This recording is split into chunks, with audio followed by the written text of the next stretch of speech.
예, 반갑습니다. 예, 오늘 이렇게 2015년 9월 7일, 8일 양일간에 거쳐서 요한계시록 난제 특별 세미나를 하게 됩니다. 예, 신문에 이미 광고돼서 나갔던 내용의 말씀처럼 계시록의 난제로 되어 있는 내용만을 16가지를 전곡하고자 원합니다. 처음 시간부터 마치는 시간까지 모든 내용을 시작에서부터 끝까지 자세히 들으셔야만이 앞뒤가 잘 맞아떨어질 수가 있고 이해가 갑니다. 그럼 이제 오늘 본문의 말씀인 계시록 1장 1절에서 3절까지 말씀을 봉독하면서 이제 난제 특별 세미나에 대한 내용으로서 말씀을 시작하겠습니다. 계시록 1장 1절에서 3절까지입니다. 요한계시록 1장 1절에 3절까지를 봉독하겠습니다. 예수 그리스도의 계시라 이는 하나님이 그에게 주사 반드시 속히 될 일을 그 종들에게 보이시려고 그 천사를 그 종 요한에게 보내어 지시하신 것이라. 요한은 하나님의 말씀과 예수 그리스도의 증거 곧 자기의 본 것을 다 증거하였느니라. 이 예언의 말씀을 읽는 자와 듣는 자들과 그 가운데 기록한 것을 지키는 자들이 복이 있나니 때가 가까웁니다. 아멘. 이 요한계시록을 이제 먼저 깨닫게 되려면은 영분별을 확실하게 분별해야 됩니다. 그리고 두 번째는 영계에 대한 내용의 뜻을 바르게 분별이 돼야 됩니다. 그리고 세 번째는 하나님의 귀한 진리의 근본을 먼저 이렇게 정리가 돼야 됩니다. 그 다음에 네 번째는 구속사에 대한 내용을 이제 온전하게 바르게 분별이 돼야만이 결과적으로 요한계시록을 접근할 수가 있고 이제 이해가 갈 수가 있습니다. 그래서 저는 지금까지 하나님의 은혜 가운데 요한계시록을 깨닫게 됐을 때 그 동기의 과정을 이미 저는 2008년도부터 간증에 대한 내용을 신문에 여러 차례 보도가 된 바가 있습니다. 그리고 제가 2009년부터 6월 8일 날 한국기독교회관에서부터 요한계시록 난제 특별 세미나를 시작하면서 지금까지 계속 간간히 이렇게 세미나를 하고 있습니다. 오늘은 이렇게 한국교회 100주년 기념관에서 요한계시록 난제 특별 세미나를 오늘과 내일 1시부터 8시까지 이틀 동안에 거쳐서 이 난제 16가지를 지금 풀어보고자 원합니다. 그러면 난제라고 하는 내용이 신문에다가 제가 광고를 낸 내용과 마찬가지로 첫 번째에 대한 내용은 종말의 비밀을 하면서 때가 가깝다고 하는 내용의 뜻과 두 번째는 7 영의 비밀과 세 번째는 7 별의 비밀, 그다음에 네 번째는 4 생물의 비밀, 다섯 번째는 4 말의 권세의 비밀, 그다음에 여섯 번째는 계시록 7장에 있는 14만 4천과 그리고 계시록 14장 1절인 14만 4천의 비밀, 그리고 계시록 9장에 있는 7년 환란의 전쟁은 핵전쟁인가, 그리고 여덟 번째 계시록 10장에 있는 7 울의 비밀, 그리고 아홉 번째는 계시록 11장에 있는 2 증인의 비밀, 그 다음에 10번째는 해를 입은 한 여자와 그리고 하늘의 별 3분의 1과 1260일에 대한 비밀, 그 다음에 11번째는 계시록 13장에는 10뿔과 7머리와 666의 짐승의 비밀, 그 다음에 계시록 16장에 가서 이제 7 재앙의 비밀, 그리고 13번째 계시록 17장에 18장을 거쳐서 음녀가 받을 심판의 비밀, 그 다음에 14번째 계시록 19장에 포도주 틀을 밟게 되는 비밀, 그리고 15번째 계시록 20장에 첫째 부활과 천년세계의 비밀, 그리고 마지막에 계시록 21장과 22장에 대한 내용의 영원한 새 예루살렘의 세계의 비밀을 지금 오늘부터 내일 동안 거쳐서 요한계시록 난제 특별 세미나로 오늘 이렇게 예배를 드리게 됩니다. 앞서서 설명드린 내용과 마찬가지로 요한계시록을 먼저 분별하려면 영적인 내용을 먼저 분별해야 된다고 하는 제가 말씀을 드렸습니다. 그 내용이라고 하는 내용의 자체가 우리가 먼저 분별이 돼야만이 성경에 난제로 기록된 내용들을 분별할 수가 있습니다. 예를 들자면 계시록을 한번 찾아보시기 바랍니다.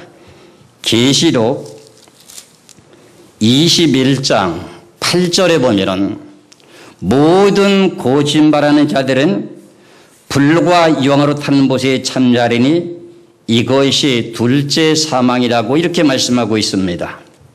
그럼 모든 거짓말하는 사람들이 다 유황불못에 들어간다고 하는데 이 내용의 말씀을 그러면 어떻게 분별할 수가 있겠는가?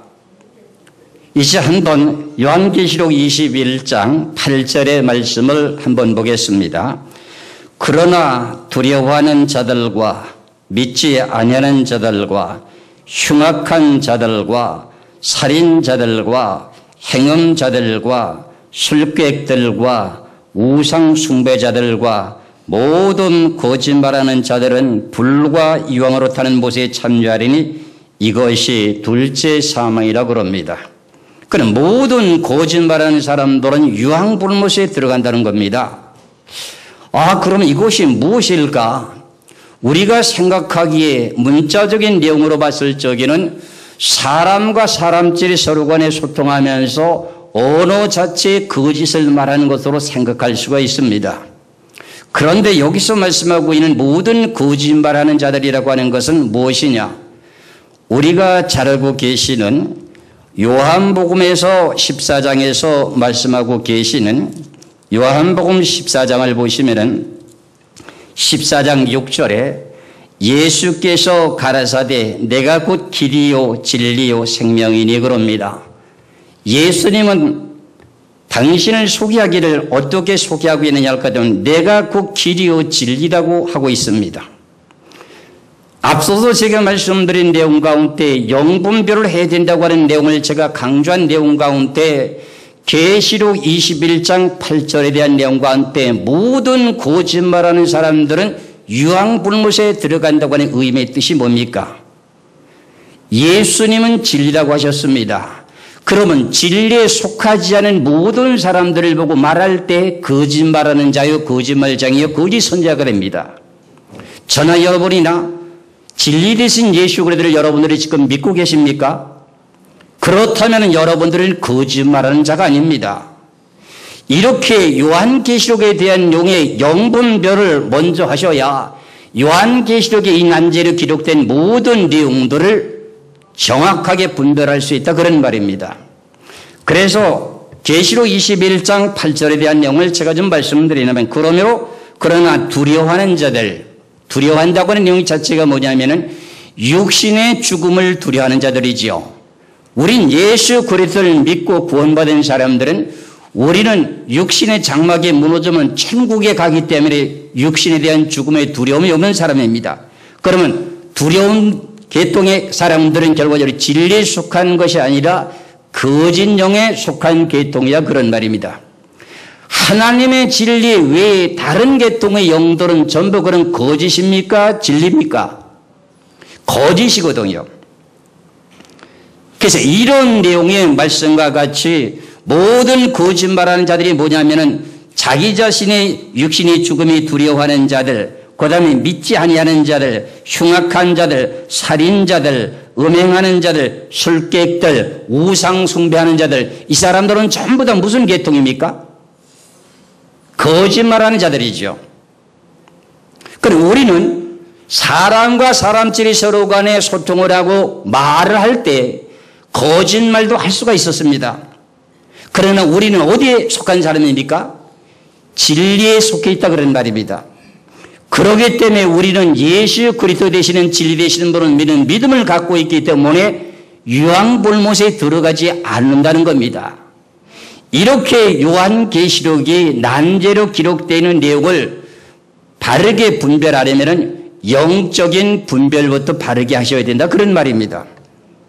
그리고 두 번째는 영계 세상에 대한 내용을 좀 분별하셔야 됩니다.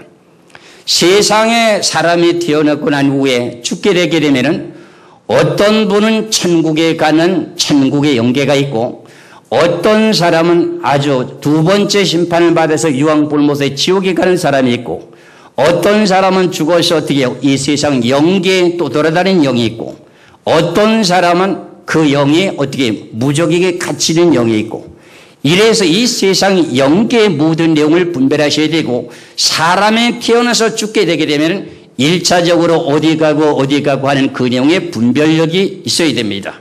그래서 영계 세상을 크게 나누게 되면 천국의 영계, 그 다음에 지옥의 영계, 그리고 음부의 영계, 그걸 무적행이라고도 말합니다. 그리고 그 다음에 세상 영계, 유황불못을 들어가게 되는 지옥의 영계, 우리가 영원토록 살게 될 새 예루살렘의 영계, 이런 내용들을 먼저 우리가 분별하시면서 요한계시록을 접근해야 됩니다. 그리고 제가 앞서서 말씀을 드렸습니다마는 구원론의 구속사에 대한 내용을 바르게 분별하지 못하면 요한계시록이 왔다 갔다 한다, 그런 말씀을 제가 드렸습니다. 우리는 예수 그리스도를 믿고 구원을 받게 됩니다. 구원을 받는데도 구원의 과정들이 여러 가지로 분류되어 있습니다. 어린아이가 구원받는 과정이 있고요, 십자가에서 예수님이 죽으실 때 한쪽 강도가 죽음을 앞두고 임종 직전에 구원받게 되는 구원이 있습니다. 그리고 우리가 죽음을 보지 않고 변화를 받게 되는 구원도 있습니다. 그리고 우리가 죽었다가 부활이 되더라도 첫째 부활에 부활되는 사람이 있습니다. 그리고 둘째 부활에 부활되는 생명의 부활이 있습니다. 이런 내용의 모든 내용의 뜻을 전체적으로 분별을 하시고 난 후에 계시록이 접근이 되어야 된다, 그런 말입니다. 그리고 구속사에 대한 내용 가운데 우리가 예수 그리스도를 믿고 구원을 받았다면 지난 과거에 예수를 알지 못했을 때 지었던 죄는 예수 그리스도를 믿는 믿음 가운데서 깨끗하게 해결이 됐습니다. 그런데 신앙생활하는 그 모든 과정 속에서 여러분들이 지었던 그 죄들을 용서를 다 받아야 천국을 가는 것인지, 죄도 용서받지 않은 가운데서 신앙생활을 하다가 그냥 무작정 천국에 간다고 이렇게 알고 계시는지, 이런 내용이 분별이 안 된다고 하면 이 계시록에 대한 내용을 온전하게 분별할 수가 없습니다. 그래서 그 내용의 문제 때문에 무슨 내용이 나타나냐 할 것 때문에 전 3년 반에 구원을 받아야 된다는 불의의 계통, 그리고 환난 중에 들림을 받아야 된다고 하는 계통, 환난 후에 들림을 받아야 된다고 하는 계통들이 지금 있습니다. 그 내용의 문제점은 어디서부터 문제가 생기느냐는 구속사에서부터 문제가 생긴 겁니다. 그럼 앞서서 말씀드린 내용과 마찬가지로 우리가 예수 그리스도를 믿고 구원을 받았습니다. 그럼 지난 과거에 지었던 모든 죄는 용서받았습니다. 그럼 우리는 새로운 피조물이 됐습니다. 거듭 태어났습니다. 그렇다면 우리는 신앙생활하는 가운데 지었던 죄를 가지고도 천국 갈 수 있는 것인가? 아닙니다. 그렇다면 한 번 구원을 받으면 영원한 구원이라고 하는 구원관, 구원파라고 하는 계통을 여러분들이 아시는지 모르겠습니다. 그거와 다를 바가 없습니다. 성경의 모든 내용을 자세히 찾아놓고 보면 예수 그리스도를 믿는 믿음으로 행위로 구원을 받는 것이 아니라 예수 그리스도를 믿는 믿음으로 우리는 구원을 받습니다. 행위로 구원받는 것이 아닙니다. 구원을 받고 난 후에 우리가 구원을 완성시켜야 되는데 완성시키지 못한 채 그대로 천국 간다고 이렇게 외친다면 계시록은 좀 어긋난 내용이 됩니다. 그래서 먼저 우리가 구속사에 대한 내용을 잠시 다뤄본다고 할 것 같으면 우리가 지금 신앙생활 가운데 지었던 그 죄가 우리가 이 세상에 사는 동안에 나이가 많아서 기운이 진해서 내 자신의 육신의 죽음이 와서 천국에 가게 될 때 내 자신의 지었던 모든 죄가 다 용서받아야 천국에 가게 되어 있습니다. 그렇기 때문에 요한계시록이라고 하는 내용의 자체는 예수님을 우리가 신랑 되신 예수 그리스도를 공중에서 영접을 해야 되게 되는데 각 나라와 족속과 방언에서 능히 셀 수 없는 신무리들이 이 지구 전체 구원받을 백성들이 나팔 소리가 날 때 부활과 변화가 되면서 예수 그리스도를 영접하게 될 그 순간까지는 어떻게 해야 되냐? 우리가 흠과 티가 전이 없이 깨끗하게 전결함을 받아야 된다는 사건입니다. 그래서 이 내용 자체가 분별이 된다고 하면은 환난 전에 들림이 있다, 환난 중에 들림이 있다, 환난 후에 들림이 있다, 이것이 정리가 됩니다. 그렇기 때문에 우리가 서로 간에 네가 옳다, 내가 옳다 하는 내용을 논쟁을 할 필요가 없습니다. 그렇다면 먼저 우리가 예수 그리스도를 믿고 거듭 태어나서 내가 믿음으로 구원을 받았다면 신앙생활하는 가운데 우리가 살았던 모든 삶의 생활 속에 범죄한 죄가 있다면 그 죄를 용서를 받아야 되는지 죄가 있어도 천국 가는 것인지를 한번 성경을 통해서 확인해 보도록 하겠습니다. 데살로니가 전서를 한번 찾아보시기 바랍니다. 데살로니가 전서 3장 13절의 말씀을 보겠습니다.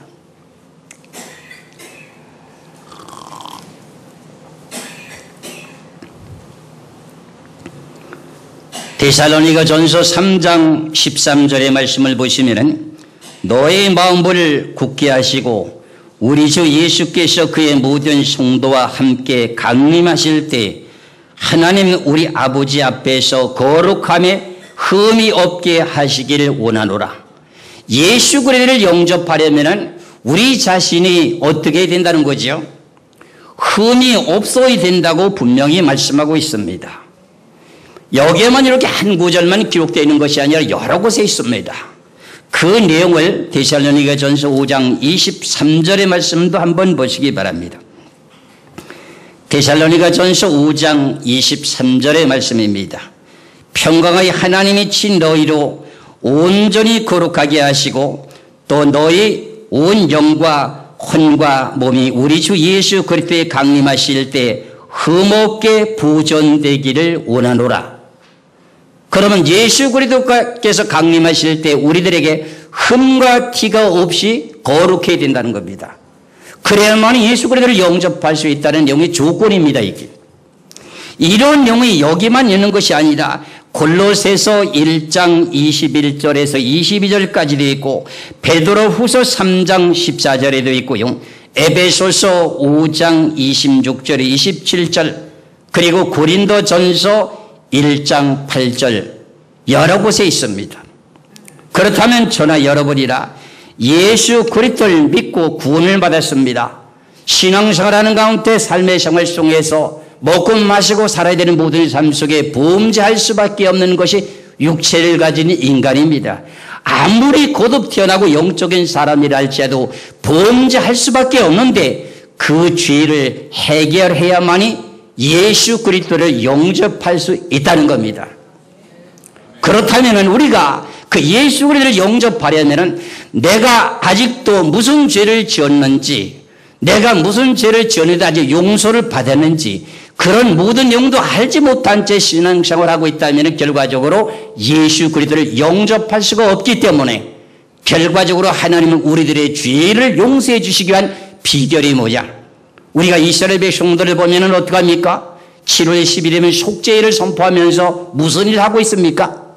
금식을 하면서 자기 자신의 육신을 괴롭힙니다. 그렇죠? 여러분들이 주일을 보냈을 때 금식을 하지요.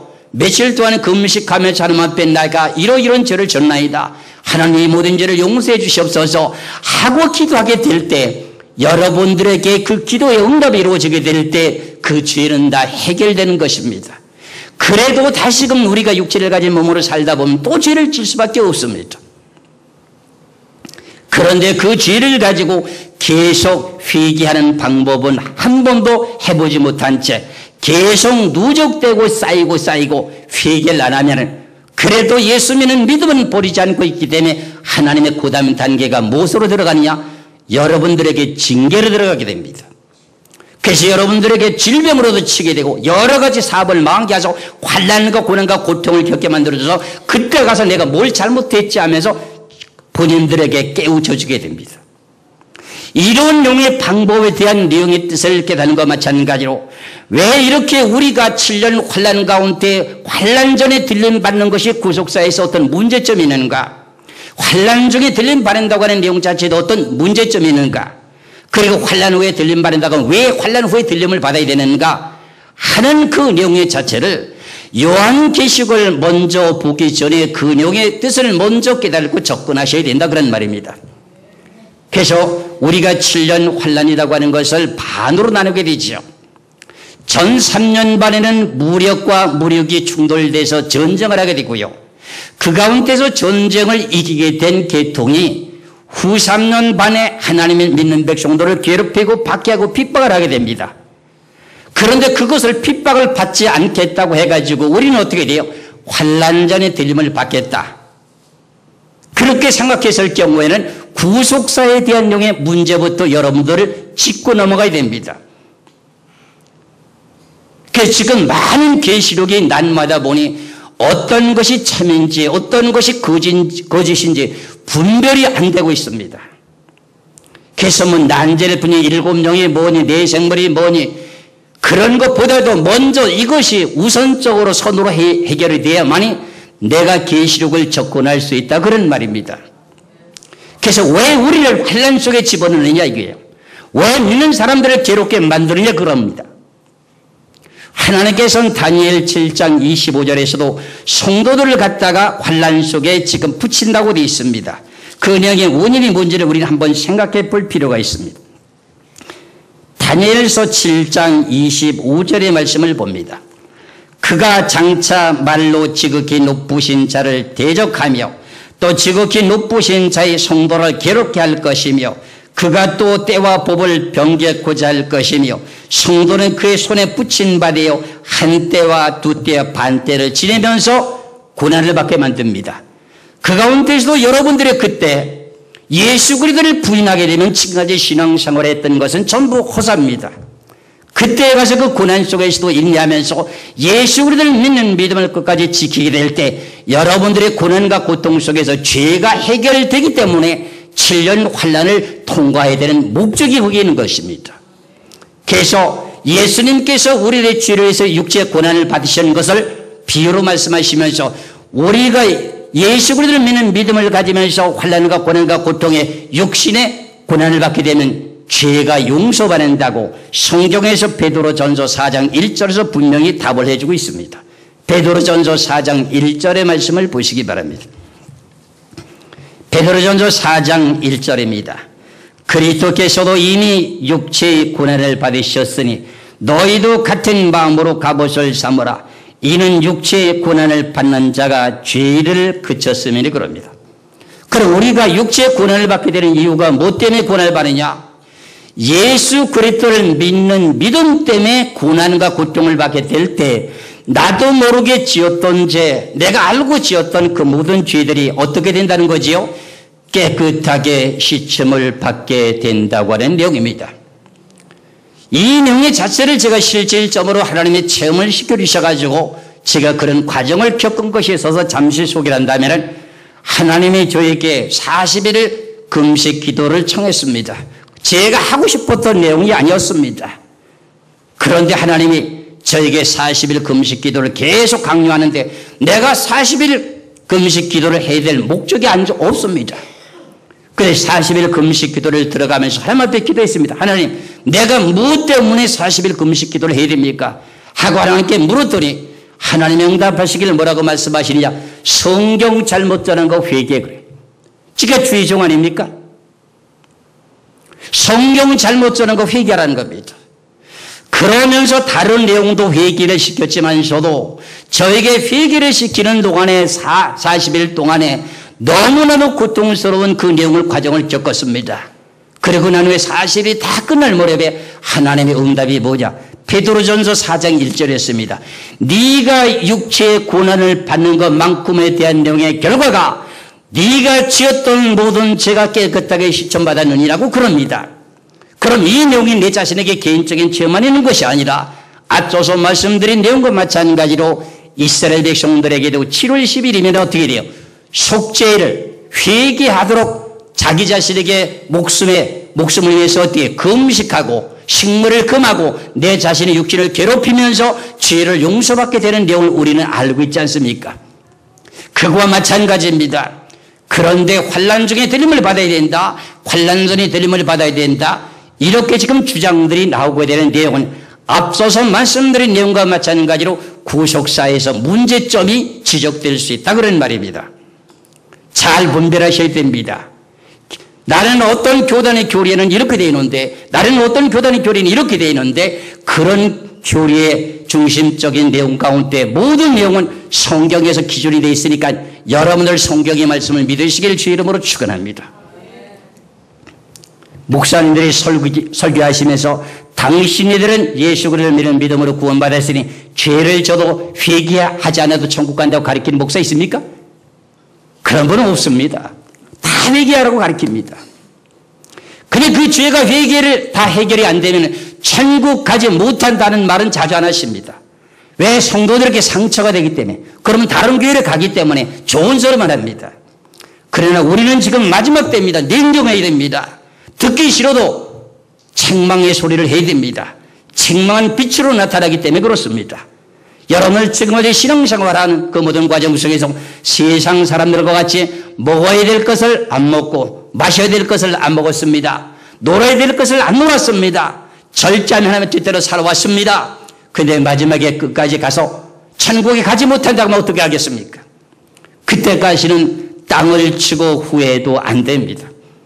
그래서 계시록이 이만큼 중요하기 때문에 계시록 22장에서 말씀하시기를 요한계시록의 말씀을 한 점에도 빼고 잘못 증거하게 되면 어떻게 된다 그랬습니까? 하늘나라 생명책에서 이름을 지워버린다는 겁니다. 그래서 저도 이것에 이 단상에 서게 된 내용도요 두렵고 떨림으로 쓴 것입니다. 어떤 인기 위주를 위해서 쓴 것이 아니라 하나님 저에게 주어진 사명이기 때문에 저는 여기에 선 것입니다. 계시록 22장 18절에서 19절의 말씀을 보시겠습니다.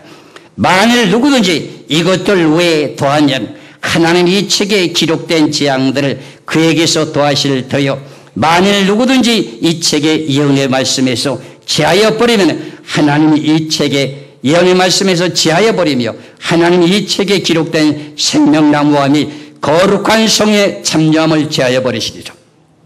지금까지는 많은 목사님들이 이 구절 때문에 요한계시록을 접근하지 않았습니다. 그런데 요 근래 와서는 담대함을 가지고 요한계시록을 많이 증거하고 있습니다. 이 말씀에 주의하셔야 됩니다. 이 말씀 속에서 하나님이 원하시는 뜻이 환난 전에 들림받는 것이 아니란다면 환난 전에 들림받는다고 외치고 증거하며 계시록 세면을 했다면 여기에 해당되는 자리에 들어갑니다. 계시록 22장 18절에서 19절에 해당되는 자리에 들어가게 됩니다. 얼마나 불행한 사건입니까? 지금까지 목회를 잘 해왔다 할지라도 결과적으로 멸망의 자리에 들어갈 수밖에 없는 사건이라는 겁니다. 그래서 이 요한계시록의 말씀에 이래서 난제라고 기록되어 있어서 2000년 동안 지금 흘러내려왔으면서도 이것을 누구나 접근하지 못하고 형통하게 이 모든 내용을 밝히 드러내지 못했던 내용과 계속 지금까지는 소아시아 7개만 접근하다가 뛰고 접근하다가 물러서고 그랬습니다. 그래서 이제는 때가 되면 결과적으로 요한계시록을 담대하게 접근하고 있는데 조심하셔야 됩니다. 그럼 제가 이렇게 말씀드린 내용 가운데서 예수 그리스도를 영접하려면은 흠과 티가 없어야만이 된다고 하는 내용을 제가 여러 구절이 있다고 하는 것을 말씀을 드렸습니다. 그럼 우리가 이 세상에 사는 동안에 예수 그리스도를 신랑 되신 예수 그리스도를 영접하지 않고 죽어서 그 영혼이 천국에 가는데도 그러면은 죄를 가지고 천국에 갈 수 있는 것이냐? 아닙니다. 역시 똑같습니다. 하나님은 공의 하나님입니다. 그래서 저나 여러분이나 죄를 해결하는 비결을 깨달아야만이 구속사의 완성이 될 수가 있습니다. 성경의 말씀을 한번 찾아보시기 바랍니다. 하나님이라고 하는 분은 거룩한 분이기 때문에 우리는 그분을 대하려면 내 자신의 죄가 해결이 돼야 갈 수가 있습니다. 히브리서 12장 14절의 말씀을 보시기 바랍니다. 히브리서 12장 14절의 말씀을 보시면은 모든 사람으로 더불어 화평과 거룩함을 쫓으라. 이것이 없이는 하나님 아무도 주를 보지 못하리라. 그럼 거룩함이 없이는 하나님을 보지 못한다고 그랬습니다. 그렇다면 왜 하나님을 만나려면은 흠이 없어야 되고 거룩해야 되는가, 죄가 없어야 되는가 하는 내용을 우리가 원인을 분석해야 됩니다. 하나님은 무슨 영입니까? 거룩하신 선결의 영이고 빛의 영입니다. 그렇기 때문에 그분에게 접근하려면 죄를 가지고는 그분에게 갈 수가 없습니다. 그래서 하나님께서 이스라엘 백성들을 모세를 통해서 이끌어 인도하시면서 광야에 나오고 난 후에 모세가 시내산을 여러 번 왔다 갔다 올라갔다 내려오면서 성막에 대한 내용을 어떻게 해요? 지으라고 지시하게 됩니다. 그러면서도 음성은 들고 불 가운데서 나오는 말씀은 받아서 기록했지만서는 하나님을 본 일이 없습니다. 그래서 모세가 하나님을 향해서 하나님이요, 하나님을 좀 보여달라고 이렇게 간청을 하게 되니까는 하나님이 어떻게 말씀하시는가? 나를 보고는 살 자가 없다고 하는 내용을 출애굽기 33장에서 말씀하고 있습니다. 출애굽기 33장을 한번 보시겠습니다.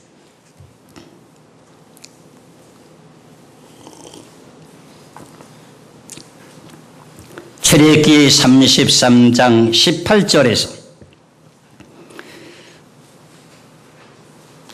23절까지 말씀을 보겠습니다. 출애굽기 33장 18절에서부터 23절까지 모세가 가로되 원컨대 주의 영광을 내게 보이소서. 여호와께서 가라사대 내가 나의 모든 선한 형상을 네 앞으로 지나게 하고 여호와의 이름을 네 앞에 반포하리라. 나는 은혜 줄 자에게 은혜를 주고 긍휼히 여길 자에게 긍휼을 베푸느니라. 또 가라사대 네가 내 얼굴을 보지 못하리니 나를 보고 살 자가 없음이니라. 여호와께서 가라사대 보라 내 곁에 한 곳이 있으니 너는 그 반석 위에 섰으라. 내가 영광이 지날 때에 내가 너를 반석 틈에 두고 내가 지나도록 내 손으로 너를 덮었다가 손을 고돌이니 네가 내 등을 볼 것이요 얼굴은 보지 못하리라. 그럼 하나님의 얼굴을 보고는 살 자가 있다는 겁니까? 없다는 겁니까? 없습니다. 천국에 그러면 우리가 하나님을 만나게 되려면 결과적으로 죄를 갖고 갈 수 없다는 내용이잖아요. 모세가 시내산에 올라가서 하나님의 말씀을 받으려고 할 때 첫 번째 가서 하나님께서 당부를 합니다. 모세야, 너는 시내산으로 올라올 때 너의 백성들은 어느 한계까지만 오고 더 이상은 올라오지 말아라. 나를 보려고 하다가 돌에 쏘여서 죽을까 하노라 하면서 올라오지 못하게 합니다. 그리고 3일 동안에 뭘 하냐? 옷을 빨고 남녀간에 결과적으로 사랑을 하지 말고 정결하게 하면서 어느 한계까지만 침범해라 그럽니다. 그런 내용의 의미들이 무엇입니까? 하나님을 보고는 죄인이 하나님을 보고는 살 수가 없기 때문에 그런 말씀을 하셨습니다.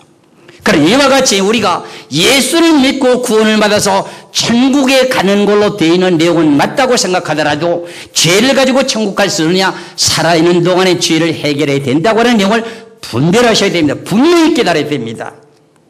이 내용을 목숨을 걸고 한번 성경을 한번 찾아보세요. 확인해 보세요. 이 내용을 가지고 저는 수년 동안 구속사에 대한 내용을 제가 앞서 설명드린 것처럼 어린아이의 구원, 임종 직전의 구원, 그 다음에 죽음을 보지 않고 변화받아야 될 구원, 첫째 부활에 부활된 부활인, 둘째 부활에 부활될 사람, 그리고 그 다음에 영계에서 구원이 이루어지게 되는 사건, 이 모든 내용 조목조목에 대한 모든 구속사를 마스터가 되어야만이 계시록에 접근하게 될 때 온전하게 바르게 해석이 될 수 있다, 그런 말입니다. 믿으시기를 주의 이름으로 축원합니다. 그렇다면 시편에도 보면 24편에 여호와의 산에 오를 자가 누구냐고 이렇게 말씀합니다. 여호와의 산이 어디입니까? 한나라잖아요. 시편 24편을 한번 보시겠습니다. 시편 24편 3절에서부터 6절까지 말씀을 보겠습니다. 시편 24편 3절에서부터 6절까지 말씀을 보시면 땅과 거기 3절부터입니다. 여호와의 산에 오를 자 누구며 그 거룩한 곳에 설 자가 누군고. 그럼 하나님 앞에 가는 겁니다. 하늘나라에 갈 자를 말합니다. 여호와의 산에 오를 자 누구며 그의 거룩한 곳에 설 자가 누군고. 곧 손이 깨끗하며 마음이 청결하며 뜻을 허탄한 데 두지 아니하며 거짓 맹세치 아니하는 자로다. 저희는 여호와께 복을 받고 구원의 하나님께 의의를 얻으리니 이는 여호와를 찾는 족속이요 야곱의 하나님의 얼굴을 구하는 자로도 하실라.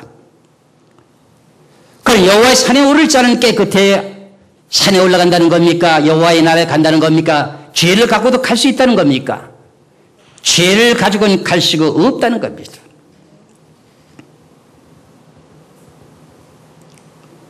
그래서 우리가 성경에 대한 내용의 원인, 과정, 결과에 대한 모든 내용을 확실하게, 온전하게, 바르게 분별하시면서 요한계시록을 이제 전하시기를 부탁의 말씀을 드리겠습니다. 앞서서도 말씀드린 내용과 마찬가지로 성경에서는 죄를 용서받아야 된다고 하는 내용이 여러 구절 다른 곳에 또 있습니다. 그래서 하나님께서는 요한계시록에서 7장의 9절에서 14절까지 보면은 14만 4천인을 특별하게 구별시켜 놓고 난 후에 각 나라와 족속과 방언에서 능히 쓸 수 없는 흰무리들이 어떻게 돼요? 종려 가지를 들고 찬송을 하면서 호산나 찬송을 우리를 구원하시니가 하나님께 있다고 하면서 그럽니다. 그리고 난 후에 그들이 큰 환난을 통과해서 구원을 받게 되는데 그 사람들이 어떻게 됐다는 겁니까? 어린 양의 피에 그 옷이 희게 깨끗하게 씻어졌다고 이렇게 말하고 있습니다. 계시록 7장을 보시겠습니다.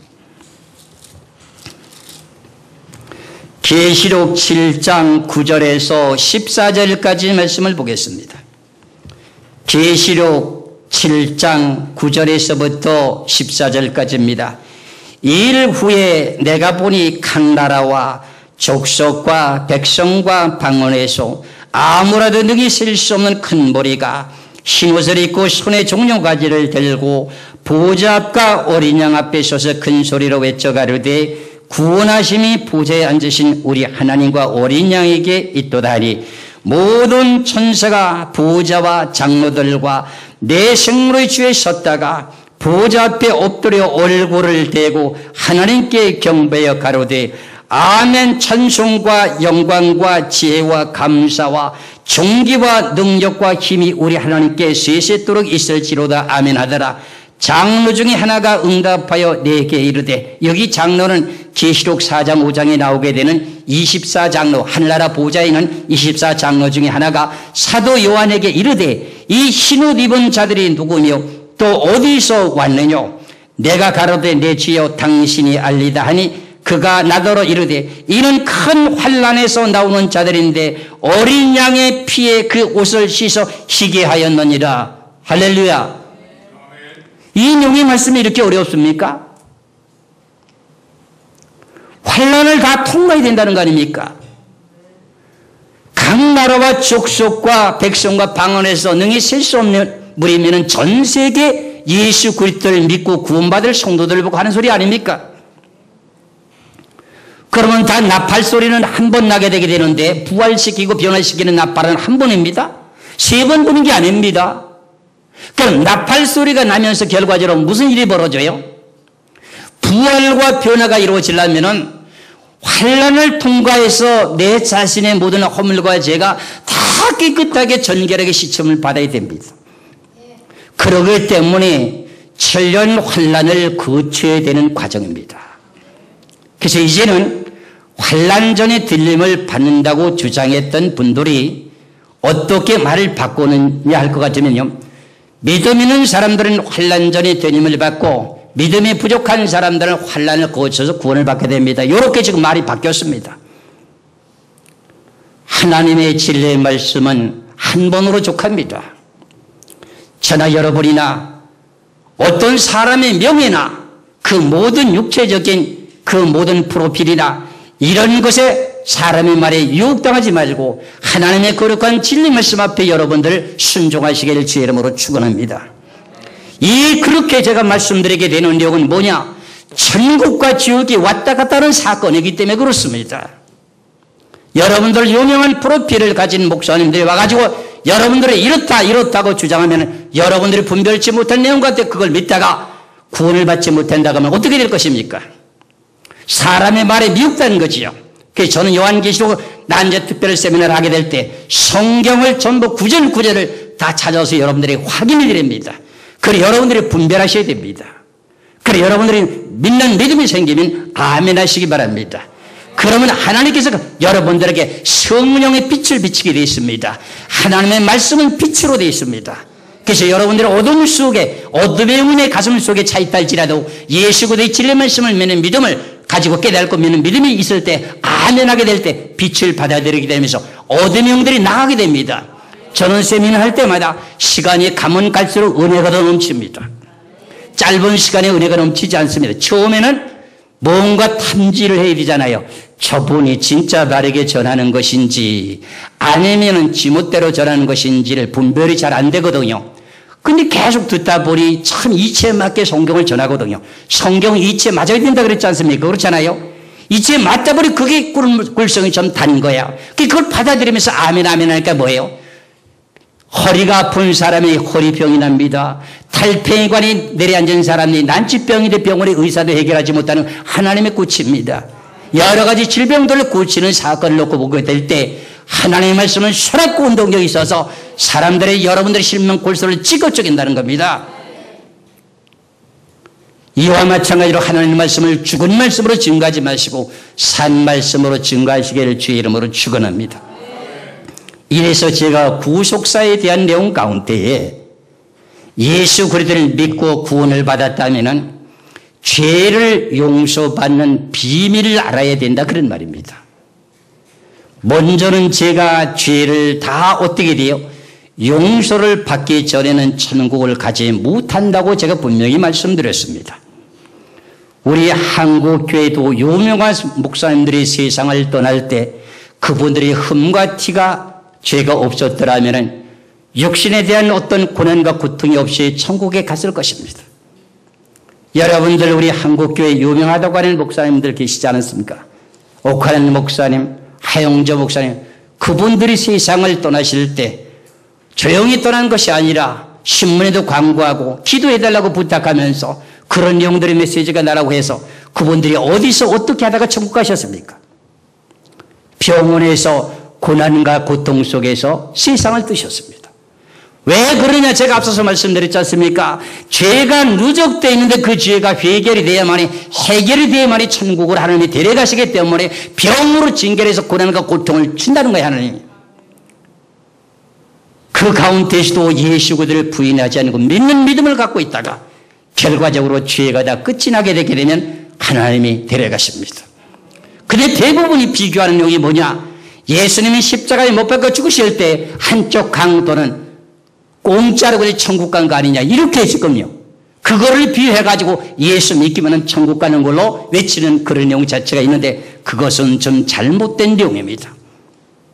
예수님이 십자가에서 못 박혀 죽을 때 한쪽 강도가 구원받은 그 내용 자체는 그 즉시 죄가 없이 죽음을 맛보고 죄가 하나도 없는 상태에서 바로 천국에 갔습니다. 그래서 그분은 이 땅에서 행한 것이 없기 때문에 상급이 없습니다. 그럼 우리를 살려두게 된 내용의 목적은 뭐냐? 우리가 이 땅에서 하늘나라를 위해서 봉사하고 헌신하고 충성하면서 여러분들이 상급을 쌓고 죄가 있으면 그 죄를 다 용서받아야 천국에 갈 수 있도록 하는 것이 하나님의 섭리입니다. 그래서 제가 구속사에 대한 내용의 자체를 여러분들에게 주장하는 내용 중에 하나가 이겁니다.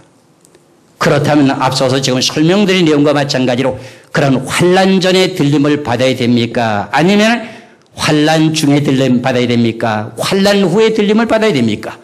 제가 지금까지 말씀을 드린 내용으로 봤을 때 환난 전입니까? 환난 중입니까? 환난 후입니까?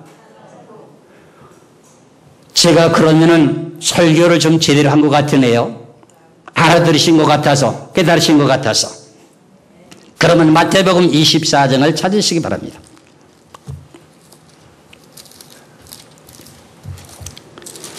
마태복음 24장 29절에서부터 31절까지 말씀을 보시면은 예수 그리스도께서 강림하시게 되는 내용이 나타나게 됩니다. 강림하게 되는데 어떨 때 강림이 이루어지는가 하는 것을 보시기 바랍니다. 마태복음 24장 29절에서 31절까지입니다. 그날 환난 후에 즉시 해가 어두워지며 달의 빛을 내지 아니하며 별들이 하늘에서 떨어지며 하늘의 군중들이 흔들리리라. 그때 인자의 징조가 하늘에서 보이겠고 그때 땅의 모든 족속들이 통곡하며 그들이 인자가 구름을 타고 능력과 큰 영광으로 오는 것을 보리라. 저희가 큰 나팔 소리와 함께 천사들을 보내리니 저희가 그 택하신 자들을 하늘 이 끝에서 저 끝까지 사방에서 모으리라. 그날 환난 후는 무슨 환난입니까? 7년 환난, 아마겟돈 환난 전쟁 후입니다. 그럼 결과적으로 예수님이 나타나시게 되는 내용은 환난 중에도 나타나십니까? 환난 전에도 나타나시고 환난 후에도 나타나시고 3번 나타나십니까? 1번 나타나십니까? 1번입니다. 먼저 요한계시록의 어려운 내용을 다 풀고 다 했다 할지라도 이 내용의 자체가 문제가 걸려있다면 그 계시록이 완성됐다고 볼 수 없습니다. 분별하셔야 됩니다. 이 내용과 마찬가지로 환난 전에 들림받는다고 하는 성경의 구절은 없습니다. 물론 어떤 내용에 비슷한 걸 가지고 주장할 수는 있을는지 모르지만 성경에서는 저로서는 그 내용을 찾아본 일이 없습니다. 그렇다면 우리는 환난 후에 들림받아야 되고 계시록 자체에도 예수 그리스도께서 나타나시는 내용의 과정이요 7년 환난 후에 마지막 끝에 나타나십니다. 그렇기 때문에 계시록에서는 예수님이 나타나는 내용의 모습을 찾지 못하다 보니까 환난 전에 들림받는다, 환난 중에 들림받는다, 이거 참 엄청난 문제 중에 하나일 수가 있습니다. 그럼 여러분들 계시록 중에서 예수님이 나타나시는 내용의 과정을 설명한 내용이 어디 있습니까?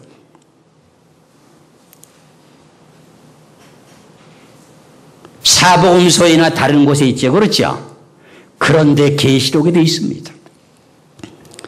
계시록에 대한 내용을 보면은 7가지 인봉에 대한 내용이 있고 7 나팔을 불게 되는 것이 있고 7 대접재앙을 쏘는 것이 있습니다.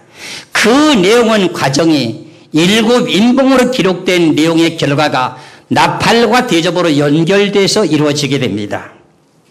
그러면은 나팔재앙이라고 하는 것이 중간이에요. 그 다음에 대접재앙이 마지막이 되죠. 그렇죠?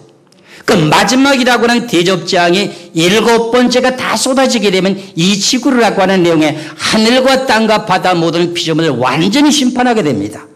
그 바로 직전에 6째 대접을 쏟게 되게 될 때 예수님은 그때 아직도 오지 않았다고 도적같이 오신다고 지금 거기서 말씀하고 계십니다. 계시록을 16장을 한번 보시기 바랍니다.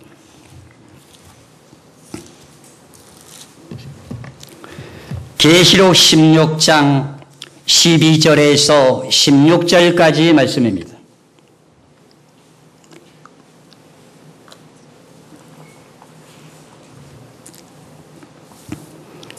계시록 16장 12절에서 16절까지 또 6째가 그 대접을 큰 강 유브라데의 소돔에 강물이 말라서 동방에서 오는 왕들의 길이 예비되더라. 또 내가 봄에 개구리 같은 새 더러운 영이 용의 입과 짐승의 입과 거짓 선자의 입에서 나오니 저희는 귀신의 영이라. 이적을 행하여 온 천하의 임금들에게 가서 하나님 곧 전능하신 이의 큰 날의 전쟁을 위하여 그들을 모으더라. 보라, 내가 도둑같이 오리니 누구든지 깨어 자기 옷을 지켜 벌거벗고 다니지 아니하며 자기의 부끄러움을 보지 아니하는 자가 복이 있도다. 새 영이 히브리 음으로 아마겟돈이라는 곳으로 왕들을 모으더라. 그럼 아마겟돈 전쟁을 하게 되는 내용 가운데 15절의 말씀을 보시기 바랍니다. 예수 그리스도께서 아직 오셨습니까? 안 오셨습니까? 안 오셨습니다. 15절 다시 보면 보라 내가 도적같이 오리니 누구든지 끼어 자기 옷을 찢겨 벌거벗고 다니지 아니하며 자기의 부끄러움을 보지 않은 자가 복이 있다는 겁니다. 그러면 아마겟돈 전쟁 환란 후에 7 대접을 쏟게 되므로 이 지구의 모든 전체가 심판이 이루어지게 됩니다. 그러면 7 대접을 쏟기 전에 무슨 사건이 벌어지게 될까요? 그게 앞서서 말씀드렸던 마태복음 24장 29절에서 31절까지입니다. 마태복음 24장 15절에서부터 28절까지 대한 내용은요, 아마겟돈 전쟁에 대한 내용입니다. 그것이. 그 내용을 지금 계시록에서는 16장 12절에서 16절까지에 대한 내용에서 아마겟돈으로 왕들을 모으면서 마지막에 최후의 전쟁이 거기서 종결되게 됩니다. 7년 환란의 전쟁은 어디서 이루어지고요? 시작이 되고요? 유브라데 강에서요. 그리고 난 후에 후 3년 반이 다 끝이 나면서 결과적으로 무슨 또 전쟁이 있어요? 아마겟돈 전쟁이 있습니다. 그 전쟁이 끝이 나고 난 후에 그게 마태복음 24장 29절 그날 환란 후에 즉시 해가 어두워지는 내용이 이 내용에 연관되어 있습니다. 연결이 되게 되어 있습니다. 그럼 결과적으로 환란 중에 예수님 오셨습니까? 나타나셨습니까? 환란 전에 나타나셨습니까? 안 나타나셨습니다.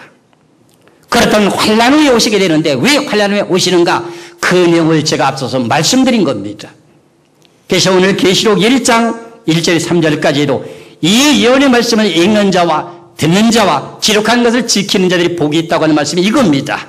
제가 이렇게 여러분들이 듣지 않았습니까? 제가 말씀을 드렸지 않습니까? 그렇잖아요.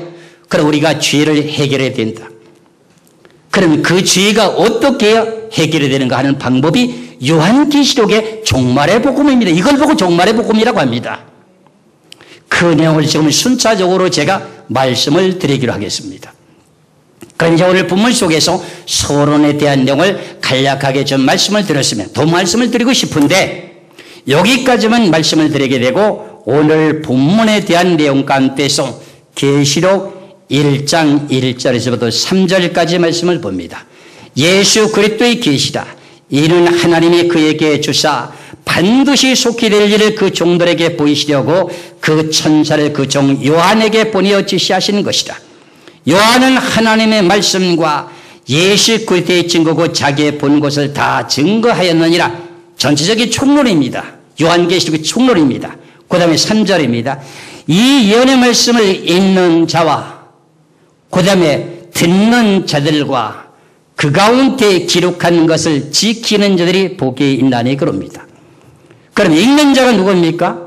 제가 지금 오늘 여러분들에게 요한계시록 난제 특별 세미나를 하면서 성경 구절을 전체적으로 전부 제가 읽어드립니다. 그럼 읽어드리면 여러분들이 들을 수가 있죠. 그렇죠? 그럼 읽기만 하면 됩니까?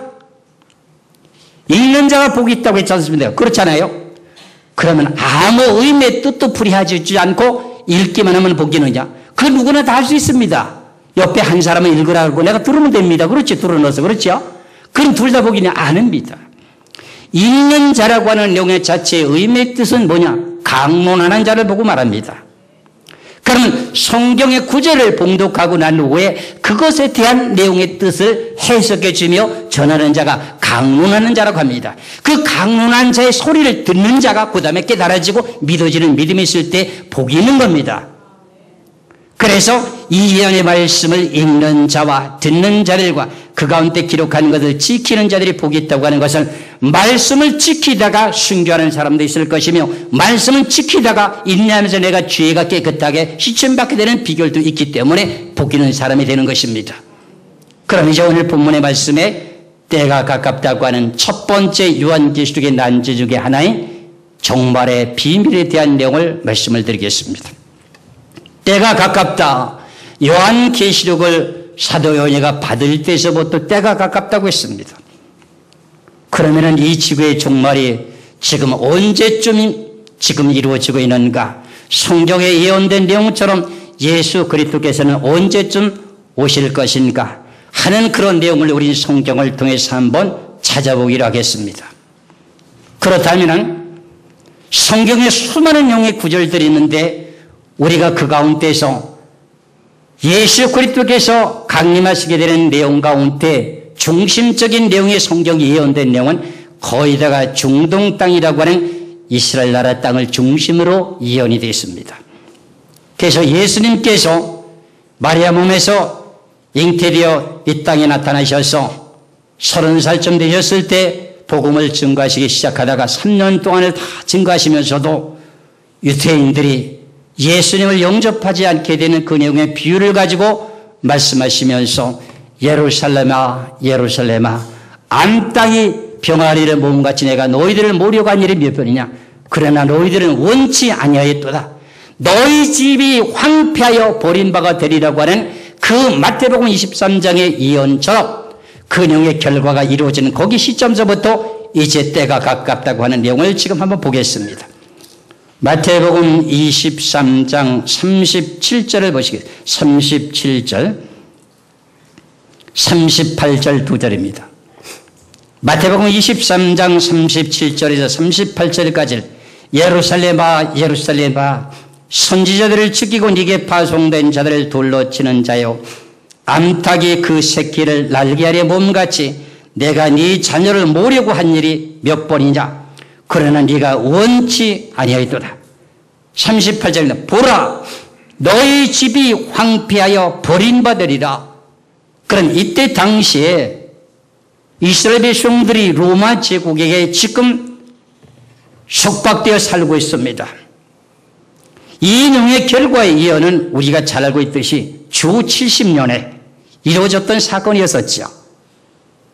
로마 제국의 억압 속에 살고 있었던 이스라엘 백성들이 독립을 얻고자 한과대가 결과적으로 어떻게 되어 있어요? 처참한 모습으로 그들에게 죽임을 당하고 예루살렘 성전이 불타버리고 결과적으로 이스라엘 백성들이 전 세계로 흩어지는 사건이 벌어졌던 것이 언제 이루어졌습니까? 주 70년입니다.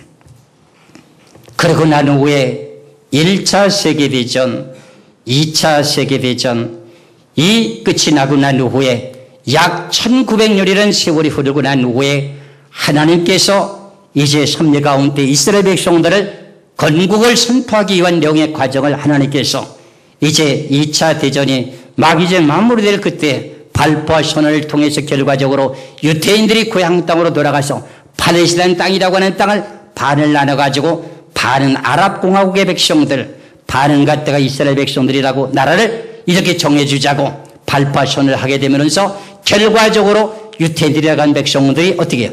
고국으로 돌아가기 시작하면서 1948년도 5월에 나라가 건국이 되었었지요. 그 내용을 갖다가 마태복음 24장 32절에서부터 34절까지 기록된 내용의 말씀을 보겠습니다. 마태복음 24장을 보겠습니다. 마태복음 24장 32절부터입니다. 무화과나무의 비유를 배우라. 그 가지가 연하여지고 잎사귀를 내면은 여름이 가까운 줄을 아나니 이와 같이 너희도 이 모든 일을 보고된 인자가 가까이 있고 문 앞에 이른 줄 알라. 내가 진실로 너희에게 말하노니 이 세대가 지나가기 전에 일이 다 이루리라. 무화과나무의 비유를 배우라는 겁니다. 무화과나무는 무엇을 상징하는 내용의 나무입니까? 이스라엘 나라를 상징하는 나무입니다. 우리 한국을 상징하는 나무는 무궁화지요. 일본을 상징하는 나무는 무엇입니까?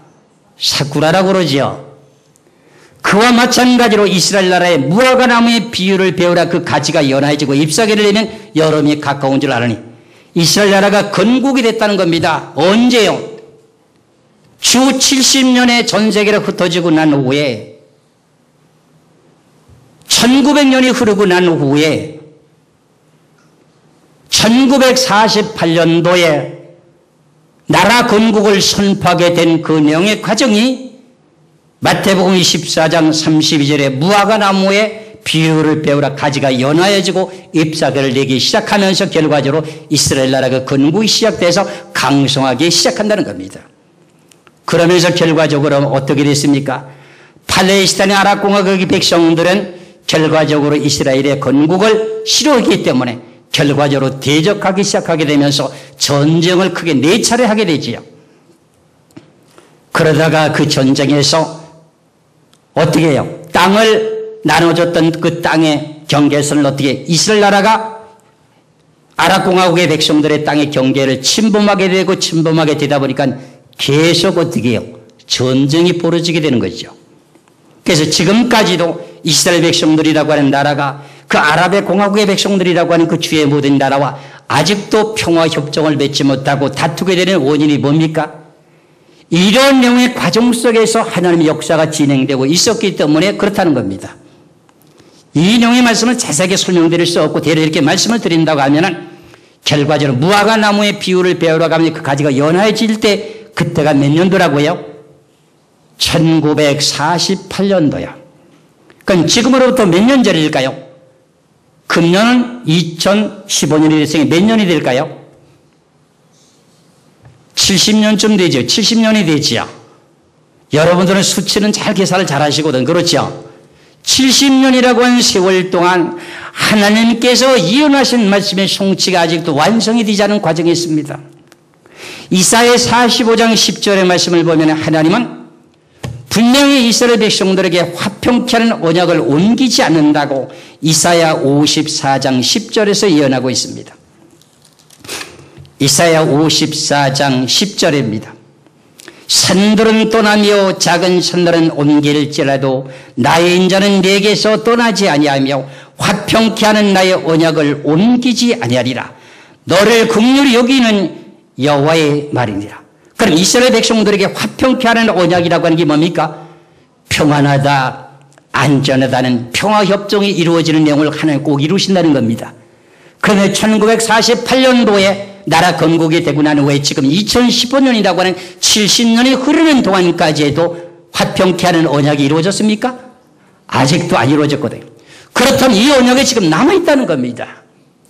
이것이 화평케 하는 언약이 이루어지게 되면서 이 지구의 종말의 전쟁이라고 하는 내용이 올 것을 데살로니가 전서 5장 1절에서 3절에서 말씀하고 있습니다. 신약성경 데살로니가 전서 5장 1절에 3절까지 말씀을 보겠습니다.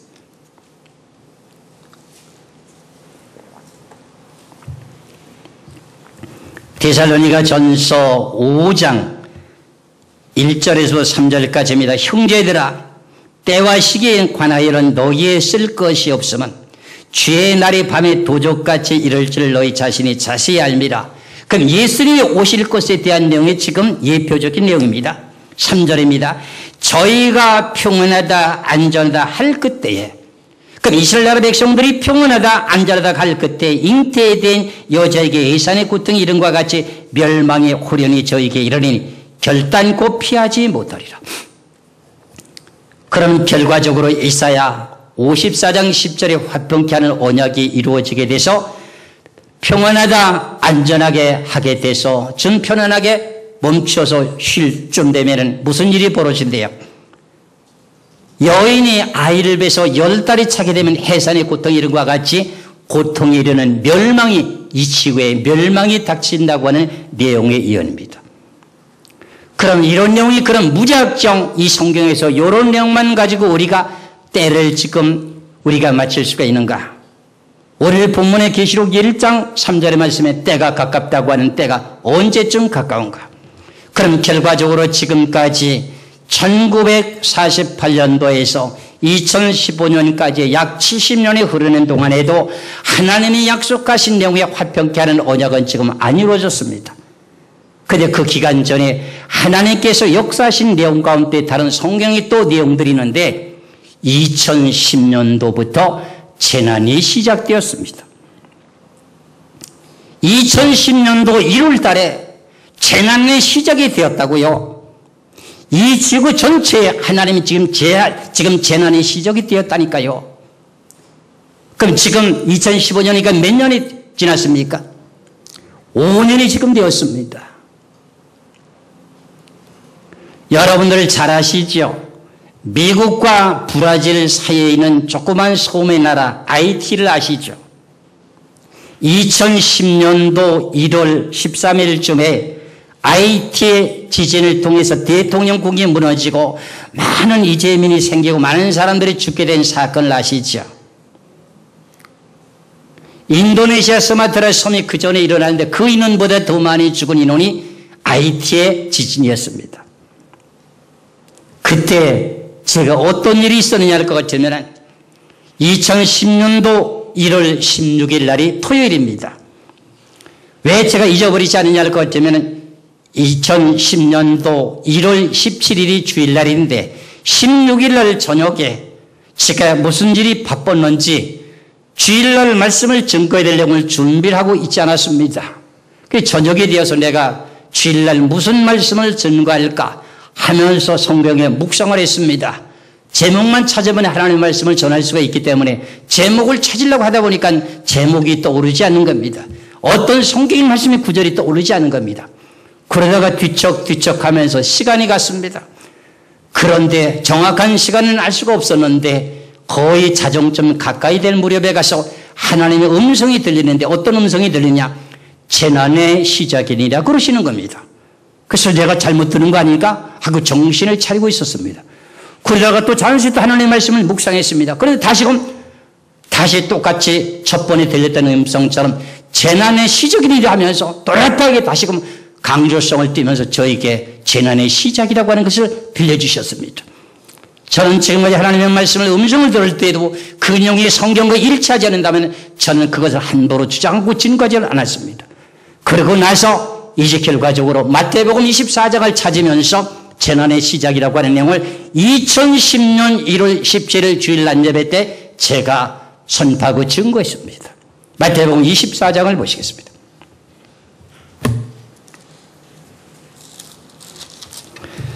마태복음 24장 1절에서부터 8절까지 말씀을 보겠습니다. 마태복음 24장 1절에서 8절까지입니다. 예수께서 성전에서 나와서 가실 때에 제자들이 성전 건물들을 가리켜 보이려고 나오니 대답하여 가라사대 너희가 이 모든 것을 보지 못하느냐? 내가 진실로 너희에게 이르노니 돌 하나도 돌 위에 남지 않고 다 무너뜨리우리라. 예수께서 감람산 위에 앉으셨을 때에 제자들이 조용히 와서 가로되 우리에게 이르소서 어느 때 이런 일이 있겠사오며 또 주의 임하심과 세상 끝에는 무슨 징조가 있사오리까? 예수께서 대답하여 가라사대 너희가 사람의 미혹을 받지 않도록 주의하라. 많은 사람이 내 이름으로 와서 이르되 나는 그리스도라 하여 많은 사람을 미혹케 하리라. 난리와 난리의 소문을 듣겠으나 너희는 삼가 두려워 말라. 이런 일이 있어야 하되 끝은 아직 아니니라. 민족이 민족을 나라가 나라를 대적하여 일어나겠고 처처의 기근과 지진이 있으리니 이 모든 것이 재난의 시작이니라.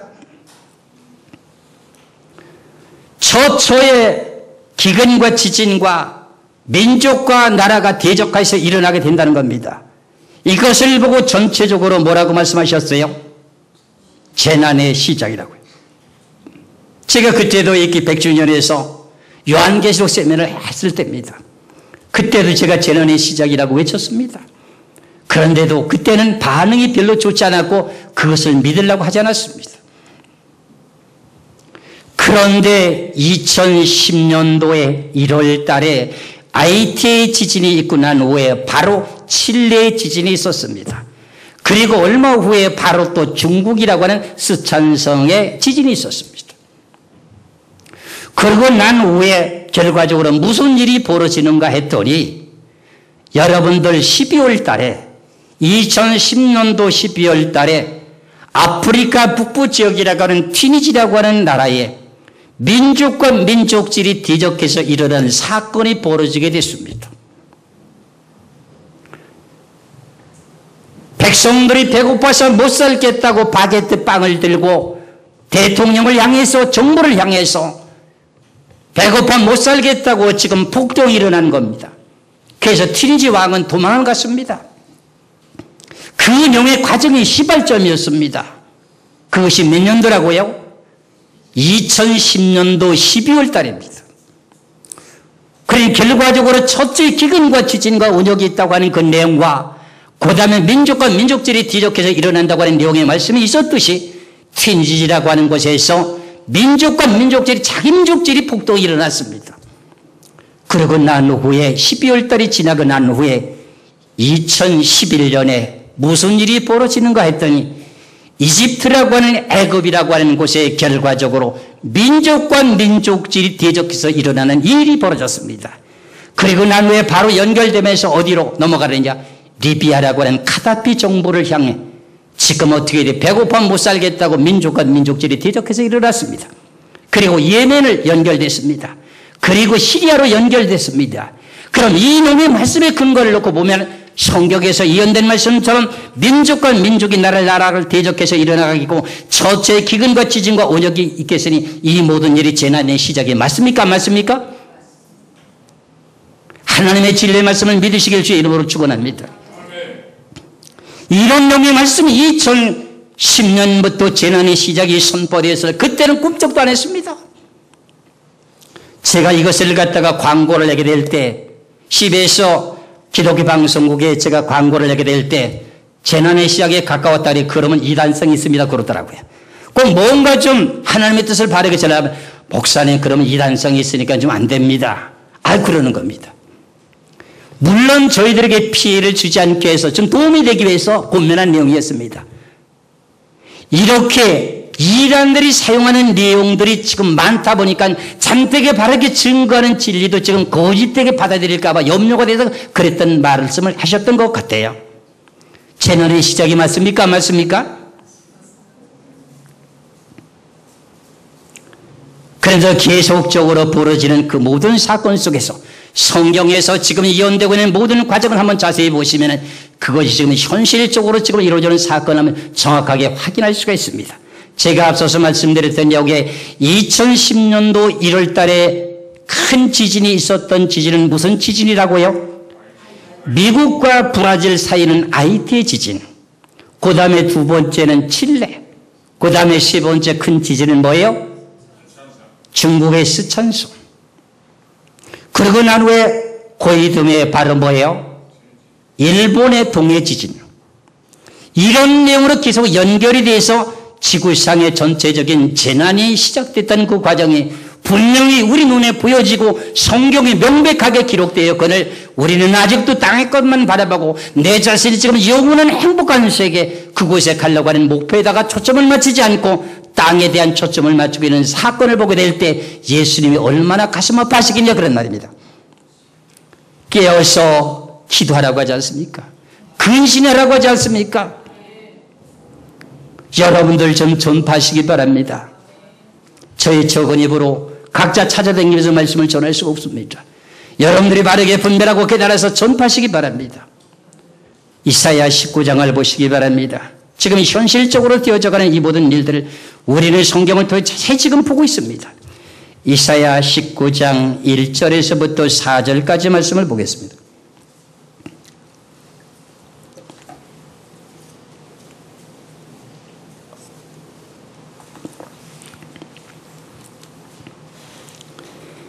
이사야 19장 1절에서 4절까지입니다.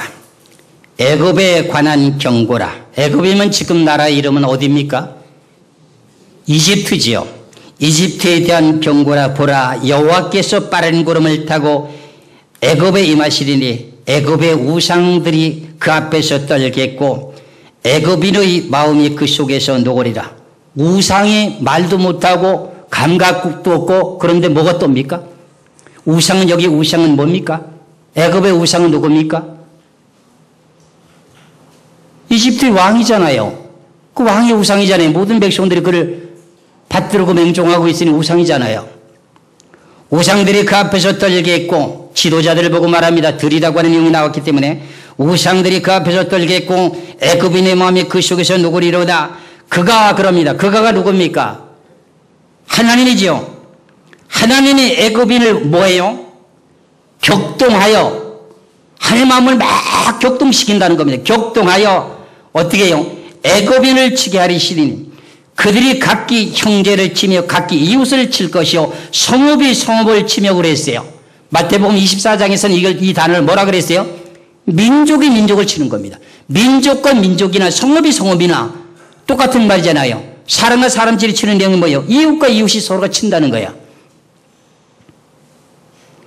나라가 나라를 대적할 것이며 애굽인의 정신이 그 속에서 쇠약할 것이요 그 도문을 그의 파신 바가 되리니 그들이 우상과 마술사와 신접한 자에게 요술객에게 물으리라. 그들이 자기네들이 유일하게 자기들의 진로를 인도하실 그 내용의 계통은 하나님입니까 우상입니까? 점술자이들이죠. 그렇지, 우상들이죠. 그런데 신접한 자와 요술객에게 물으리라.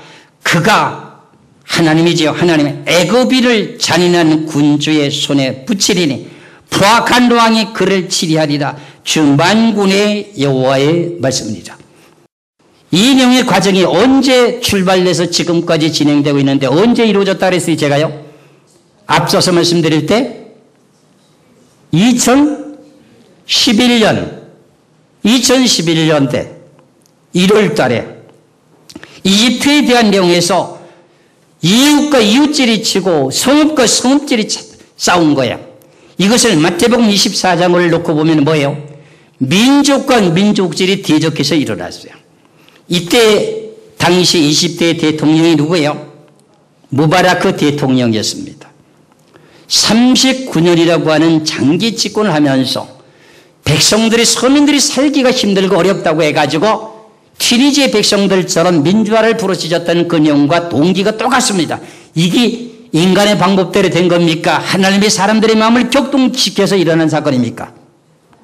하나님이 사람의 마음을 격동시켜서 일이 일어난 것입니다. 그럼 이게 하나님의 역사죠. 그렇죠? 그래서 결과적으로는 무바라크 대통령이 하야하게 됐습니다. 도망갔습니다. 붙잡아다가 국가법정에 세웠습니다. 그리고 난 후에 이집트의 왕을 그 다음에 두 번째 왕을 누굴 세웠습니까? 민주적인 방법으로 누굴 세웠어요? 무르시라고 하는 이슬람 계통 가운데 사람을 갖다가 대통령으로 선출해 놨습니다. 무르시라고 하는 사람을. 그런데 막 1년이 되는 가운데 군부를 그때까지 장악을 하지 못했던 것 같아요. 그 정보를 좀 강하게 이끌고 나가려고 하다 보니까 결과적으로 그때 당시에 국방부 장관이 누구냐면 LCC였습니다. 그런데 협조를 안 해주는 겁니다. LCC라고 하는 국방부 장관이 가슴속에 다른 마음을 품고 있었습니다. 그래서 결국은 국방부 장관이 무르시라고 하는 대통령을 하야시키는 정책을 하게 되죠. 그래서 결과적으로 무르시라고 하는 대통령이 1년 만에 자리를 내놓게 되고 임시정부의 군부정권이라고 하는 LCC라고 하는 국방부 장관이 자리를 잡게 되면서 선거를 하게 되죠. 그리고 난 후에 강제적인 방법으로 LCC라고 하는 사람이 어떻게 돼요? 2014년 6월 달에 포악한 군주로 등극하게 됩니다. 그러면은 이사야 19장 4절의 말씀을 한번 보시기 바랍니다. 이사야 19장 4절에 그가 하나님이 애굽인을 잔인한 군주의 손에 붙이리니 잔인한 손에 붙인다는 겁니다. 포악한 왕이 그를 치리하리라. 주 만군의 여호와의 말이리라. 이 LCC라고 하는 국방부 장관이 나라 정권을 잡고 난 후에 전에 있었던 무르시라고 하는 그 대통령을 어떻게 해요? 사형 선고까지 내리게 되므로 이슬람 백성들이 폭동이 벌어지고 난리가 났었죠. 그러다 보니까 자동적으로 LCC라고 하는 이 세 번째 대통령이었던 이 사람이 포악한 군주가 된 사건이 벌어졌습니다. 그리고 난 후에 지금 시대적인 모든 내용을 놓고 보면 어떻게 돼요? 지금 난민들이 지중해 바다를 건너서 유럽으로 건너가다가 많은 사람이 지금 풍랑에서 빠져주고 배가 뒤집혀 죽습니다. 이 모든 사건들이 무슨 내용에서부터 출발이 됐습니까? 민족과 민족질이 대적해서 일어나는 사건을 통해서. 이것이 누가 하시는 일이에요? 하나님이 역사하시는 사건 속에서 지금 계속 지금 난민들이 유럽으로 몰려가면서 유럽에서 난민에 대한 영을 지금 골칫덩거립니다. 그러려니 시리아라고 하는 나라는 지금 금년까지 4년째 지금 어떻게 돼요? 계속 전쟁을 하다 보니까 이제는 그것을 해결하지 못하다 보니까 어떻게 해요? 그 백성들이 살 수가 없어서 유럽으로 계속 넘어가고 있습니다. 예멘이라는 대통령도 결국 하야했었습니다. 다시 증거의 폭동이 일어났었죠. 지금 요즘은 잠잠하고 있습니다. 튀니지에서부터 민족과 민족질이 대적해서 일어났죠. 그 다음에 이집트에서 일어났지요. 리비아 카다피 정부에서 또 일어났지요.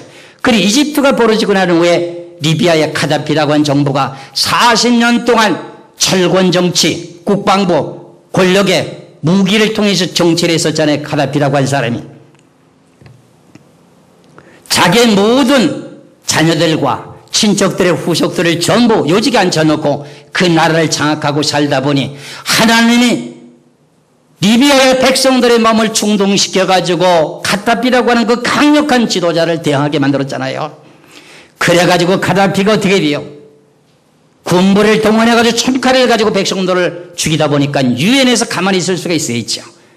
그래가지고 유엔에서 지금 유럽의 나토 회원국이 동원돼가지고 카다피를 축출하게 되는데 카다피가 지하 벙커에 지금 숨어 있는 것을 알게 돼서 결과적으로 미사일 한 방에 몇십억씩 되는 그 미사일 한 방에 지하로 콘크리트 두께요 60m를 뚫고 들어가는 미사일이 있습니다.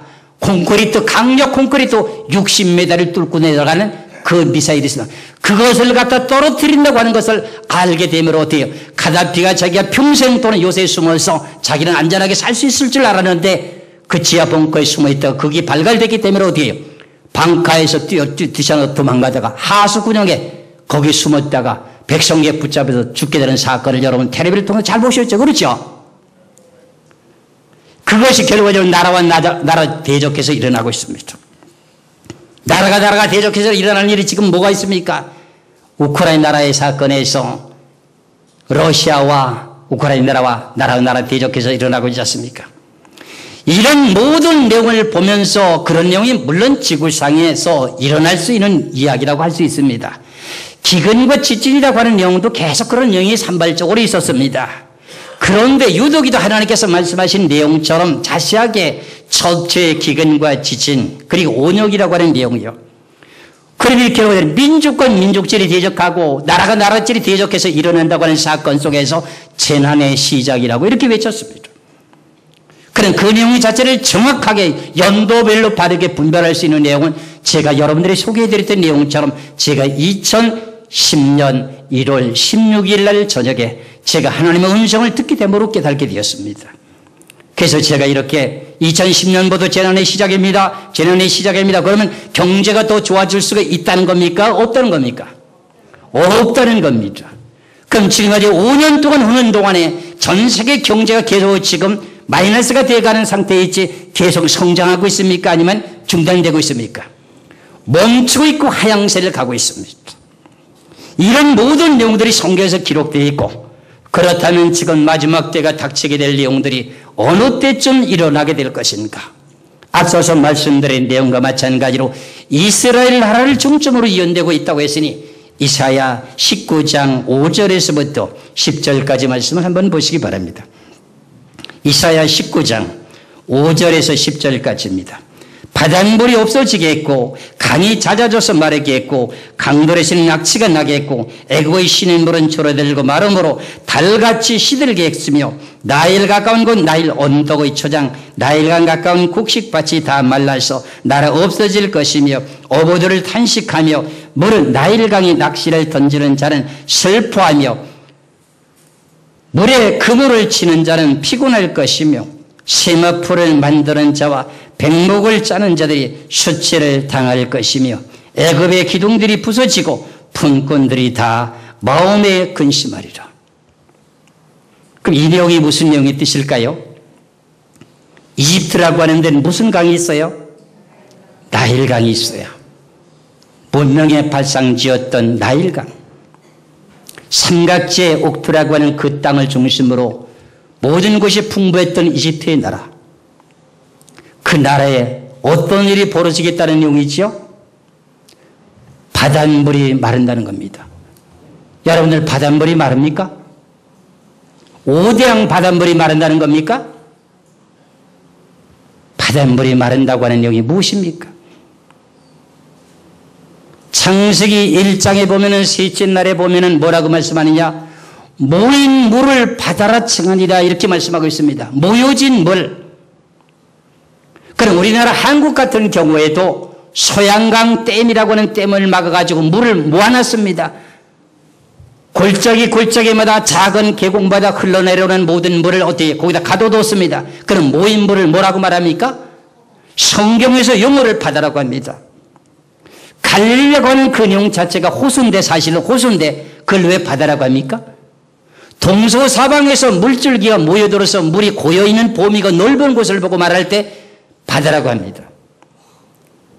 이런 용의 말씀들을 보시면서 그러면 나일강이라고 하는 곳에 여러 가지 젖줄이다 보니 이집트의 젖줄이다 보니까 댐들이 여러 곳이 있습니다. 그 내용의 바닷물이 없어진다는 겁니다. 마른다는 겁니다. 간단하게 말씀드리겠습니다. 나일강이 지금 줄어들고 있습니다. 그렇다면 어떤 일이 발생되느냐? 결과적으로는 오늘 내용의 본문처럼 시냇물이 마르게 되면서 어떻게 해요? 어부들이 탄식하고 강물이 말랐으니까 고기들이 죽게 되게 악취가 난다는 겁니다.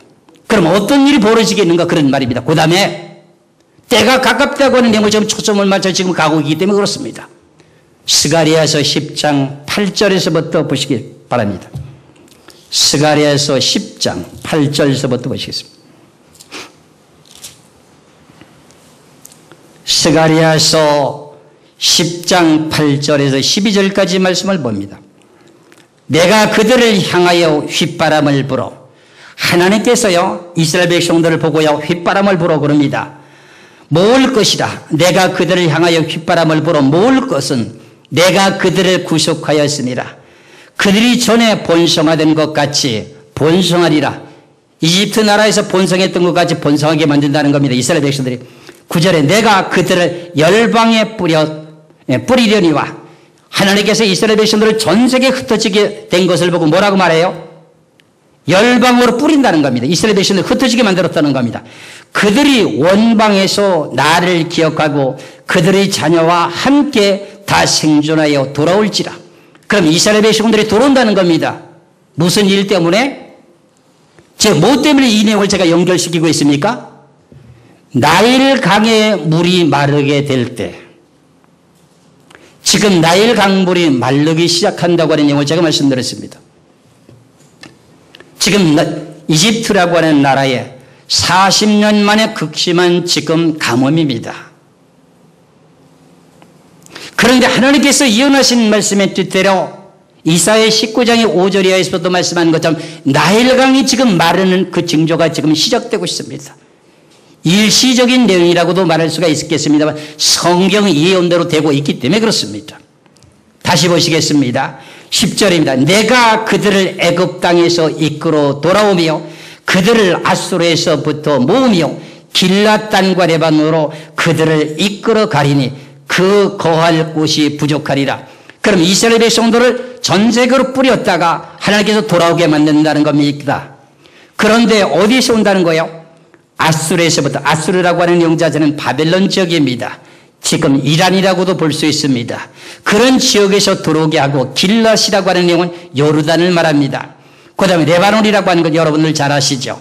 그곳으로 들어오게 만들어서 그 땅이 부족하다는 겁니다. 길랏 땅과 레바논으로 그들을 이끌어 가리니 그 거할 곳이 부족하리라. 내가 그들을 고해를 지나게 하며 바다 물결을 치리니 나일의 깊은 곳이 다 마르겠고 아수르의 교만이 낮아지겠고 애굽의 홀이 없어지리라. 그럼 나일 강물이 말라지게 될 때 무슨 일이 벌어진다는 거지요? 이스라엘 백성들을 모은다는 겁니다. 그러면 지금 계속 유럽 쪽에서도 이스라엘 백성들이 고향 쪽으로 돌아가고 있습니다만은 하나님께서 전체적으로 전 세계에 뿌렸던 이스라엘 백성들이 돌아오게 되는 내용의 자체가 지금 이렇게 스가랴 10장에도 예언이 되어 있습니다. 전 세계로 흩어져 있던 이스라엘 백성들이 그런 고향 땅이라고 하는 고향으로 다 돌아갈까요? 안 돌아갈까요? 다 돌아간다고 하는 내용을 제가 세미나를 통해서 수없이 말씀드렸습니다. 에스겔서 39장을 통해서. 그 내용의 때가 언젠가 했더니 지금 우리들에게 눈앞에 다가오고 있다는 사건입니다. 나일 강물이 지금 마르면서 때가 가깝다고 하는 사건입니다. 정신 차리고 깨어서 근신해야 될 때입니다. 헛되게 들으시면 안 됩니다. 이건 제 말이 아닙니다. 하나님의 거룩한 명령이 말씀입니다. 하나님의 말씀을 듣고 깨달으시고 여러분들뿐만 아니라 가족들까지 구원시킬 수도 노력하셔야 됩니다. 에스겔 39장을 보시겠습니다. 하나님이 역사하시는 것은 누구도 막을 길이 없습니다. 에스겔 39장 25절에서 28절까지 말씀을 봅니다. 에스겔서 39장 25절에서 28절까지 그러므로 나 주 여호와가 말하노라 내가 이제 내 거룩한 이름을 위하여 열심을 내어 야곱의 사로잡힌 자를 돌아오게 하며 이스라엘의 온 족속에 긍휼을 베풀지라. 그들이 그 땅에 평안히 거하겠고 두렵게 할 자가 없게 될 때에 부끄러움을 품고 내게 범한 죄를 뉘우치리니 곧 내가 그들을 만민 중에서 돌아오게 하고 적국 중에서 모아서 열국 목전에서 그들로 인하여 나의 거룩함을 나타낼 때라. 전에는 내가 그들로 사로잡혀 열국에 이르게 하였거니와 후에는 내가 그들을 모아서 고토로 돌아오게 하고 그 한 사람도 이방에 남기지 아니하리니 그들이 나를 여호와 자기들의 하나님인 줄 알리라. 이방 나라의 이스라엘 백성들이 전 세계에 흩어졌는데 그중에 제일 많이 흩어져 살고 있는 나라가 미국입니다. 그 나라 백성들 가운데 유대인들이 다 들어오게 만든다는 겁니다. 하나님이. 그래서 이스라엘 백성들이 고향 땅으로 다 돌아가면 결과적으로 무슨 일이 벌어지게 될까요? 그 전에 동시다발적으로 이루어지게 되는 내용이 예루살렘이라고 하는 성막이 지어진다고 하는 내용의 예언이 이루어져야 되죠. 그렇죠? 그러면서 이스라엘 백성들이 전 세계에 흩어졌던 백성들이 한 사람도 남지 않고 고향 땅으로 다 돌아가야 된다는 겁니다. 그런 내용이 언제쯤 시작될 것인가 했더니 스가랴서 10장 8절에서부터 12절까지 말씀을 보니까 뭐예요?